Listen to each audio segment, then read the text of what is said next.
എല്ലാവർക്കും മല്ലൂടിൻ്റെ മറ്റൊരു വീഡിയോയിലേക്ക് സ്വാഗതം. ബാൾട്ടി, ലോക, ബസൂക്ക തുടങ്ങിയ സിനിമകളുടെ OTT അപ്ഡേറ്റാണ് നമ്മൾ ഇന്നത്തെ വീഡിയോയിൽ നോക്കുന്നത്. ആദ്യത്തെ ഒരു അപ്ഡേറ്റ് ഭാഗ്യ എന്ന സിനിമയുമായി ബന്ധപ്പെട്ടതാണ്. ഇതൊരു ഹിന്ദി സിനിമയാണ്. തിയേറ്ററിൽ നിന്ന് എവറേജ് അഭിപ്രായമാണ് ഭാഗ്യ സിനിമ നേടിയെടുത്തത്. ഈ സിനിമയുടെ OTT അവകാശം ആമസോൺ പ്രൈമാണ് വാങ്ങിച്ചിരിക്കുന്നത്. ഭാഗ്യ 4 ഒക്ടോബർ 23-നാണ് OTT റിലീസ്. അടുത്തൊരു അപ്ഡേറ്റ് ഇഡ്ഡലിക്കട എന്ന സിനിമയുമായി ബന്ധപ്പെട്ടതാണ്. ധനുഷ് നായകനായ സിനിമയാണ് ഇഡ്ഡലിക്കട. തിയേറ്ററിൽ നിന്ന് എവറേജ് അഭിപ്രായമാണ് സിനിമ നേടിയെടുത്തത്. ധനുഷ് തന്നെയാണ് സിനിമ സംവിധാനം ചെയ്തിരിക്കുന്നത്. ഈ സിനിമയുടെ OTT ഇപ്പോൾ ആമസോൺ പ്രൈമാണ് വാങ്ങിച്ചിരിക്കുന്നത്. ഒക്ടോബർ മാസം ലാസ്റ്റ് വീക്കിലാണ് ഇഡ്ഡലിക്കടയുടെ OTT റിലീസ്. അടുത്തൊരു അപ്ഡേറ്റ് ബസൂക്ക എന്ന സിനിമയുമായി ബന്ധപ്പെട്ടതാണ്. ഒരുപാട് പേര് കാത്തിരിക്കുന്ന സിനിമയാണ് ബസൂക്ക. OTT അവകാശം വിറ്റുപോകാതെയല്ല സിനിമ ഇറക്കാത്തത്. നേരത്തെ തന്നെ C5 OTT വാങ്ങിച്ചതാണ്. പക്ഷേ അവർ സിനിമ റിലീസാക്കുന്നില്ല.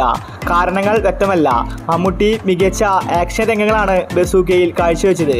ഇപ്പോൾ ഇതാ ഒക്ടോബർ മാസം 15-ന് മുന്നേ ബസൂക്ക സിനിമ C5-ൽ റിലീസാക്കുമെന്ന റിപ്പോർട്ടാണ് വന്നിരിക്കുന്നത്. അടുത്തൊരു അപ്ഡേറ്റ് ബാന്ദ്ര എന്ന സിനിമയുമായി ബന്ധപ്പെട്ടതാണ്. ഒരുപാട് പേര് കാത്തിരിക്കുന്ന സിനിമയാണ് ബാന്ദ്ര. തിയേറ്ററുകളിൽ എവറേജ് അഭിപ്രായമാണ് ബാന്ദ്രയ്ക്ക് ലഭിച്ചത്. എന്നാലും OTTയിൽ കാണാൻ വേണ്ടി നോക്കിയിരിക്കുകയാണ്. കുറേ കാലമായിട്ടും ബാന്ദ്രയുടെ OTT വന്നിട്ടുണ്ടായിരുന്നില്ല. ദിലീപും തമനയും ഒന്നിച്ച് അഭിനയിച്ച സിനിമയാണ് ബാന്ദ്ര. ഇപ്പോൾ ഇതാ ആമസോൺ പ്രൈം ബാന്ദ്ര സിനിമയുടെ OTT വാങ്ങിച്ചെന്ന റിപ്പോർട്ടുകളാണ് വരുന്നത്. ഒക്ടോബർ മാസം 20-ന് മുന്നേ ബാന്ദ്ര സിനിമ ആമസോൺ പ്രൈമിൽ OTT റിലീസ് ചെയ്തേക്കും. അടുത്തൊരു അപ്ഡേറ്റ് ഫാർമ എന്ന സീരീസുമായി ബന്ധപ്പെട്ടതാണ്. നിവിൻ പോളി നായകന സീരീസാണ് ഫാർമ. ഹോട്ട്സ്റ്റാറിലാണ് ഈ സീരീസ് വരുന്നത്. ഒക്ടോബർ മാസം ലാസ്റ്റ് വീക്കോട് കൂടിയായിരിക്കും ഫാർമ സിനിമയുടെ OTT റിലീസ്. അടുത്തൊരു അപ്ഡേറ്റ് വേല എന്ന സിനിമയുമായി ബന്ധപ്പെട്ടതാണ്. ഒരുപാട് പേര് നോക്കിക്കാണുന്ന സിനിമയാണ് വേല. നല്ല അഭിപ്രായമാണ് സിനിമയ്ക്ക് തിയേറ്ററിൽ നിന്ന് ലഭിച്ചത്.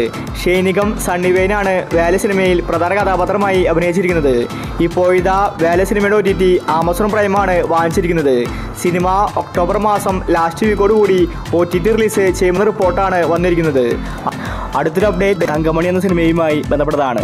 ദിലീപ് നായകനായ സിനിമയാണ് തങ്കമണി. തിയേറ്ററുകളിൽ പരാജയപ്പെട്ട സിനിമയാണ് തങ്കമണി. കേരളത്തിലെ ഒരു റിയൽ സ്റ്റോറിയാണ് തങ്കമണി പറഞ്ഞു പോയത്. പക്ഷേ സിനിമ ഇതുവരെ OTTയിൽ വന്നിട്ടില്ല. ഇപ്പോൾ ഇതാ ആമസോൺ പ്രൈം തങ്കമണിയുടെ OTT വാങ്ങിച്ചിരിക്കുകയാണ്. സിനിമ ഒക്ടോബർ മാസം ലാസ്റ്റ് വീക്കോട് കൂടി OTT റിലീസ് ചെയ്തേക്കും. അടുത്തൊരു അപ്ഡേറ്റ് വള എന്ന സിനിമയുമായി ബന്ധപ്പെട്ടതാണ്. ഇതൊരു കോമഡി മൂവിയാണ്. തിയേറ്ററിൽ നിന്ന് എവറേജ് അഭിപ്രായമാണ് വള സിനിമയ്ക്ക് ലഭിച്ചത്. ലുക്മാൻ അടക്കം ഒരുപാട് പേര് വള സിനിമയിലുണ്ട്. ഈ ചിത്രത്തിൻ്റെ OTT അവകാശം മനോരമ മാക്സ് ആണ് വാങ്ങിച്ചിരിക്കുന്നത്. സിനിമ ഈ വീക്കിലാണ് OTT റിലീസ്. അടുത്തൊരു അപ്ഡേറ്റ് ബാൾട്ടി എന്ന സിനിമയുമായി ബന്ധപ്പെട്ടതാണ്. ഷൈനികത്തിൻ്റെ ഏറ്റവും പുതിയ സിനിമയാണ് ബാൾട്ടി. സിനിമയ്ക്ക് പ്രേക്ഷകരിൽ നിന്ന് നല്ല അഭിപ്രായമാണ് ലഭിച്ചുകൊണ്ടിരിക്കുന്നത്. തമിഴിലടക്കം സിനിമ ഇറങ്ങിയിട്ടുണ്ട്. ഒരുപാട് മികച്ച ആക്ഷൻ രംഗങ്ങൾ ബാൾട്ടിയിലുണ്ട്. ഇപ്പോൾ ഇതാ ഈ ഒരു സിനിമ OTT റിലീസിന് ഒരുങ്ങുകയാണ്. മനോരമ മാക്സും ആമസോൺ പ്രൈമുമാണ് ബാൾട്ടി സിനിമയുടെ OTT അവകാശം വാങ്ങിച്ചിട്ടുള്ളത്. സിനിമ റിലീസായിട്ട് ഒരു മാസം കഴിഞ്ഞിട്ടാണ് OTT റിലീസ്. അതായത് ഒക്ടോബർ മാസം ലാസ്റ്റ് വീക്കോട് കൂടി ബാൾട്ടി സിനിമ OTTയിലെത്തും. അടുത്തൊരു അപ്ഡേറ്റ് കാന്താര എന്ന സിനിമയുമായി ബന്ധപ്പെട്ടതാണ്. തിയേറ്ററിൽ നിന്ന് ഹിറ്റായി ഓടിക്കൊണ്ടിരിക്കുന്ന സിനിമയാണ് കാന്താര. ഋഷഭ് ഷെട്ടിയാണ് കാന്താര സിനിമയിലെ നായകൻ. 600 കോടിക്ക് മുകളിൽ സിനിമ കളക്ഷൻ നേടിക്കഴിഞ്ഞു. എല്ലാവരും പോസിറ്റീവ് റിപ്പോർട്ടാണ് കാന്താരയ്ക്ക് കൊടുത്തുകൊണ്ടിരിക്കുന്നത്. ഇപ്പോൾ ഇതാ ഈ ഒരു സിനിമയുടെ OTT ആമസോൺ പ്രൈമാണ് വാങ്ങിച്ചിരിക്കുന്നത്. സിനിമ റിലീസായിട്ട് ഒരു മാസം കഴിഞ്ഞിട്ടാണ് OTT റിലീസ്. അതായത് നവംബർ മാസം ഫസ്റ്റ് വീക്കിലാണ് കാന്താര സിനിമയുടെ OTT റിലീസ്. അടുത്തൊരു അപ്ഡേറ്റ് ഗെറ്റ് സെറ്റ് ബേബി എന്ന സിനിമയുമായി ബന്ധപ്പെട്ടതാണ്. തിയേറ്ററുകളിൽ നല്ല അഭിപ്രായമാണ് ഗെറ്റ് സെറ്റ് ബേബി നേടിയെടുത്തത്. ഉണ്ണിമുകുന്ദനാണ് സിനിമയിലെ നായകൻ. നിഖില വിമലും സിനിമയിലുണ്ട്. പ്രേക്ഷകർക്ക് സിനിമ ഇഷ്ടപ്പെട്ടതുകൊണ്ട് തന്നെ നല്ല കളക്ഷൻ ഗെറ്റ് സെറ്റ് ബേബി നേടിയെടുത്തു. സിനിമ ഇറങ്ങിയിട്ട് മാസങ്ങളായി.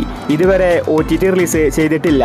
മനോരമ മാക്സ് നേരത്തെ തന്നെ ഗെറ്റ് സെറ്റ് ബേബിയുടെ OTT വാങ്ങിച്ചിട്ടുണ്ടായിരുന്നു. ഇപ്പോൾ ഇതാ ഒക്ടോബർ മാസം ലാസ്റ്റ് വീക്കിൽ get set baby OTT release ചെയ്യുമെന്ന റിപ്പോർട്ടാണ് വന്നിരിക്കുന്നത്. അവസാനത്തെ അപ്ഡേറ്റ് ലോക എന്ന സിനിമയുമായി ബന്ധപ്പെട്ടതാണ്. മലയാളത്തിൽ ഏറ്റവും കൂടുതൽ കളക്ഷൻ കിട്ടിയ സിനിമയാണ് ലോക. 300 കോടി ക്ലബിൽ ഇടം പിടിച്ച സിനിമയാണ് ലോക. കല്യാണി നസ്ലിനാണ് സിനിമയിൽ പ്രധാന കഥാപാത്രമായി അഭിനയിച്ചിരിക്കുന്നത്. ലോകയ്ക്ക് 5 ചാപ്റ്റർ ഉണ്ടെന്നാണ് നിർമ്മാതാക്കൾ പറഞ്ഞിട്ടുണ്ടായിരുന്നത്. ഇപ്പോൾ ഇതാ ലോക സിനിമയുടെ ഒഫീഷ്യൽ OTT പ്രഖ്യാപിച്ചിരിക്കുകയാണ്. ജിയോ ഹോട്ട്സ്റ്റാറാണ് ലോക സിനിമയുടെ OTT വാങ്ങിച്ചിട്ടുള്ളത്. സിനിമയുടെ റിലീസ് തീയതി പുറത്തു വന്നിട്ടില്ല. പക്ഷേ എക്സ്പെക്ട് ഡേറ്റ് ആയിട്ട് പറയുന്നത് ഒക്ടോബർ മാസം 23-ന് ലോക സിനിമ ജിയോ ഹോട്ട്സ്റ്റാറിൽ വരുമെന്നാണ്. ആരാധകർ ലോക സിനിമ OTTയിൽ വന്നിട്ട് ഒന്നുകൂടി കാണാൻ കാത്തിരിക്കുകയാണ്. അപ്പോൾ നിങ്ങൾ കാത്തിരിക്കുന്ന OTT മൂവി ഏതാണ്? അഭിപ്രായങ്ങൾ താഴെ കമൻറ്റ് ചെയ്യുക. ഇതുപോലത്തെ OTTക്ക് വേണ്ടി ചാനൽ മറക്കാതെ സബ്സ്ക്രൈബ് ചെയ്യൂ.